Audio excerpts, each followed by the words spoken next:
Imagine the person you love most in the world, the person whose voice is your guide, your comfort, and your safety. You have a conversation with them, a serious one.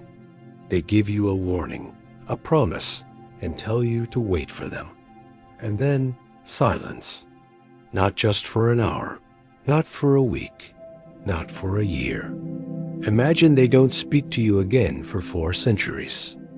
Generations are born and die without ever hearing a single word from them.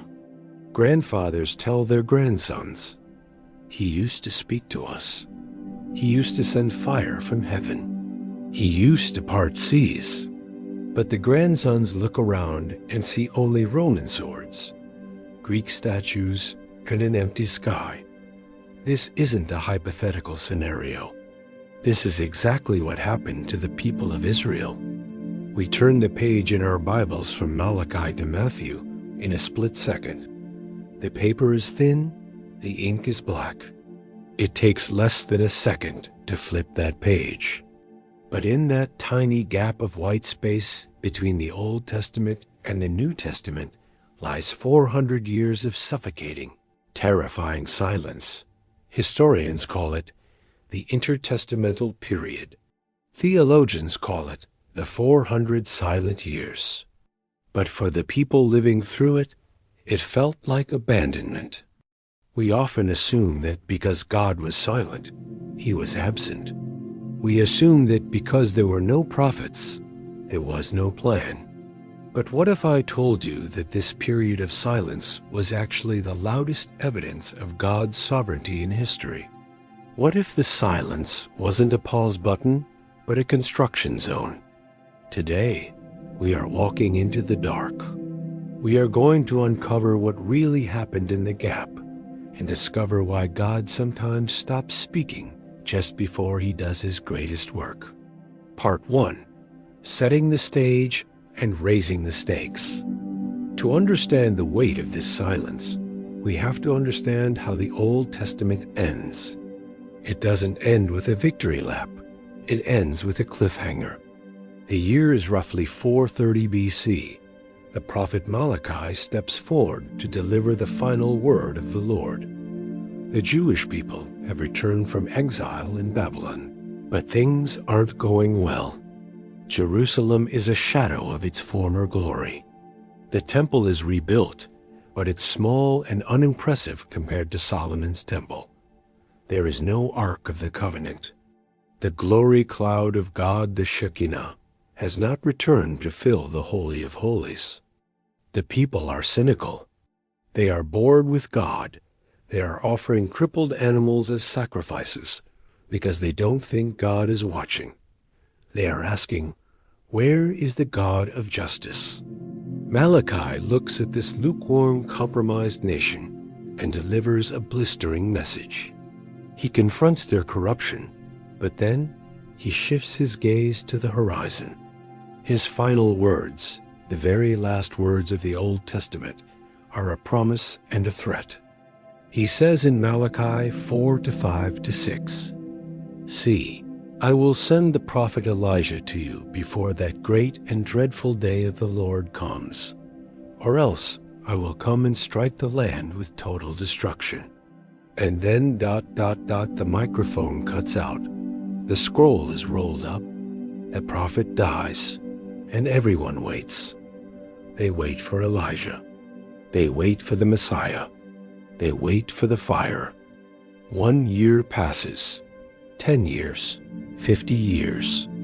The Persians, who had allowed the Jews to return home, are suddenly crushed by a new superpower. A young military genius named Alexander the Great sweeps across the world like a hurricane. In just a few years, he conquers everything from Greece to India. The world changes overnight. Suddenly, everyone is speaking Greek. Everyone is adopting Greek culture, the gymnasium, the philosophy, the worship of the human body. The pressure on the faithful Jews is immense. It's no longer just about worshiping God. It's about maintaining their identity in a world that wants to erase it. But God says nothing. No prophets rise up to challenge Alexander. No fire falls from heaven to consume the Greek idols. Then things get worse. After Alexander dies, his empire is split, and a man named Antiochus Epiphanes takes control of Jerusalem. He is a madman who calls himself God Manifest. He hates the Jewish faith with a demonic passion. He marches into Jerusalem, enters the Holy Temple, and commits the ultimate blasphemy. He slaughters a pig on the altar of God. He erects a statue of Zeus in the holy place. He burns the Torah scrolls and forbids circumcision. Mothers who circumcise their sons are thrown off the city walls with their babies. It is a reign of terror. It is the abomination of desolation. And still ... silence. Where is the God who drowned the Egyptian army? Where is the God who sent angels to kill the Assyrians? The people are crying out, bleeding in the streets, dying for their faith. But the sky remains like brass. This is the crisis of the gap. It is the crisis of unfulfilled expectations. The people are holding on to a 400-year-old promise in the face of a present-day genocide. If God doesn't speak soon, there won't be anyone left to listen. Part 2. The turning point, the divine encounter. But while the heavens were silent, the earth was shaking. In the midst of this darkness, a group of Jewish freedom fighters, known as the Maccabees, rose up. It was a suicide mission, a small band of priests fighting the massive Greek army. But miraculously, against all odds, they won. They retook Jerusalem. They cleansed the temple, an event Jesus himself celebrated as the Feast of Dedication or Hanukkah. It seemed like the kingdom was coming, but it didn't last. The Romans arrived next. Pompey the Great marched into Jerusalem in 63 BC. The iron boot of Rome came down on the neck of Israel. Now, fast forward to the very end of the 400 years. The spiritual atmosphere is thick with desperation. The faithful remnant, those who still believed Malachi's promise, were old and tired. Meet Zechariah. He is an old priest. He and his wife Elizabeth are righteous, blameless people, but they carry a personal silence that mirrors the national silence. They are barren. No children, no legacy. Just years of praying for a baby, followed by years of disappointment, followed by the quiet acceptance of old age. Zechariah represents the entire nation of Israel, faithful, dutiful, but barren and waiting. One ordinary day, Zechariah is chosen by Lot to enter the holy place and burn incense. This was a once-in-a-lifetime honor. He steps into the dim, golden, flickering light of the temple. The incense smoke rises, a symbol of the prayers of the people. Outside, the crowd is praying. Inside, Zechariah is doing the routine work of the priesthood. He expects this day to be like every other day for the last 4 centuries. Liturgy, ritual, silence. But suddenly, the air changes. To the right of the altar of incense, a figure appears. It is not a shadow. It is a being of terror and light. Gabriel. The last time an angel of this magnitude appeared in the biblical narrative to give a national prophecy, it was to Daniel, hundreds of years prior. Zechariah is gripped with fear. The text says he was startled and gripped with fear. This is the natural human reaction when the silence breaks. We say we want to hear from God, but when the supernatural actually invades our natural world, it is terrifying. The angel speaks, and notice the first thing he says. He breaks the 400-year silence with a specific word. Do not be afraid, Zechariah. Your prayer has been heard. Which prayer? The prayer for a son? or the prayer for the Messiah? The answer is yes. Gabriel continues, "Your wife Elizabeth will bear you a son, and you are to call him John... He will go on before the Lord in the spirit and power of Elijah." Did you catch that? The last words of the Old Testament were a promise that Elijah would come. The first words of the New Testament, chronologically, are the announcement that Elijah is here. God didn't forget. He didn't lose his place. He didn't get distracted by the Greeks or the Romans. For 400 years, the last sentence God spoke was, "Elijah is coming." And 400 years later, he picks up the conversation exactly where he left off. Elijah is here. His name is John. Zechariah, however, struggles to believe it. He looks at his wrinkled skin. He thinks about his wife's age. He looks at the angel, and then he looks at his own biology. And he argues, "How can I be sure of this? I am an old man." It is the ultimate irony.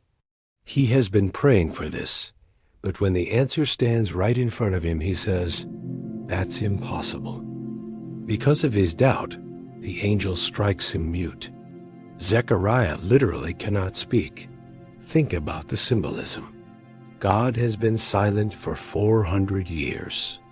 Now God is finally speaking, and the priest, the man whose job it is to speak for God, is silenced. It is as if God is saying, "The time for human words is over. The time for human striving is over. You have nothing left to say, Zechariah. Watch what I am about to do." Part 3. The resolution and the twist. Zechariah leaves the temple unable to speak.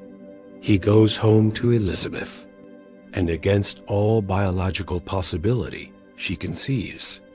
The silence of her womb is broken. 9 months later, the baby is born. The neighbors want to call him Zechariah, after his father. But the old man grabs a writing tablet and scribbles one word, John. Immediately, his mouth is opened.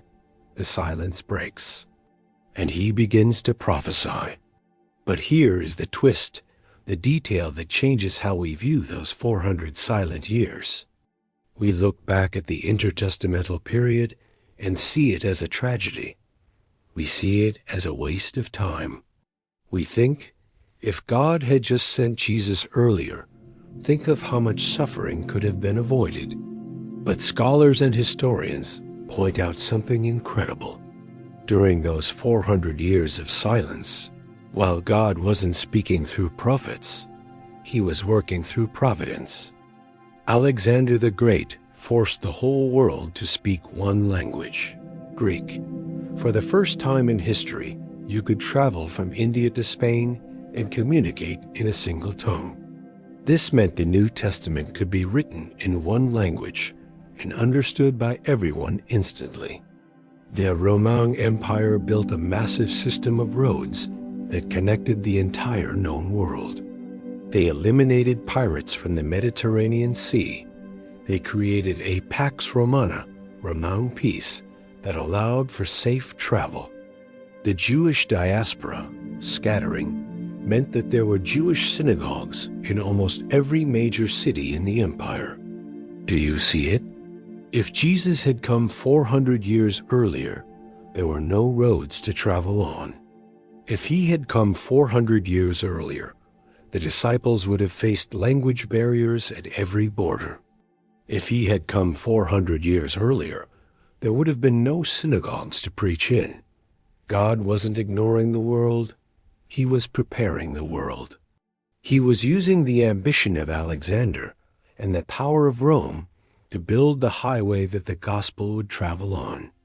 Galatians 4:4 captures this perfectly. But when the set time had fully come, God sent his Son, not a minute too early, not a minute too late. The silence wasn't empty. It was pregnant. It was the deep breath before the shout. The silence was actually a construction project. God was terraforming history so that when the seed of the gospel finally dropped, it would explode across the globe with a speed that would have been impossible in any other century. Part 4. The spiritual payoff and call to action. The bridge. Maybe you are in a silent period right now. You have prayed the same prayer for years, like Zechariah. You have held on to a promise that feels ancient, like the Jews waiting for Elijah. You look at your life, and you don't see miracles. You see Greeks and Romans. You see bills, you see opposition. You see a culture that is hostile to your faith. You feel like God has ghosted you. The takeaway, but the story of the 400 years teaches us two unshakable truths. God's silence is not God's absence. Just because he isn't talking doesn't mean he isn't working. He might be building roads in your character or languages in your skill set that you will need for the next season. He is preparing the world for you and you for the world. God never forgets where he left off. He picked up the conversation with Zechariah exactly where he left it with Malachi. The promise he gave you 5 years ago is still fresh in his mind. He hasn't forgotten. He is just waiting for the fullness of time. Your silence is not a rejection. It is preparation. The page is about to turn. The white space is ending. And when God breaks the silence, he often does it with a miracle that makes up for all the lost time. Call to action. I want you to take a moment and think about the area of your life where God has been most silent. Is it a relationship? A career move? A healing? Instead of interpreting that silence as a no, what if you interpreted it as preparation? If this story gave you a new perspective on waiting, hit the like button. It helps us get these messages out to more people who are waiting in the dark. And I have a question for you to answer in the comments below. What is one thing you are trusting God for, even though he has been silent about it for a long time? Declare it in the comments as an act of faith. If you want to understand the Bible, not just as a history book, but as a living guide for your life, make sure you subscribe to Spirit and Truth Daily. We dig deep into the context so you can stand firm on the text. Until next time, trust the process, even in the silence. Grace and peace.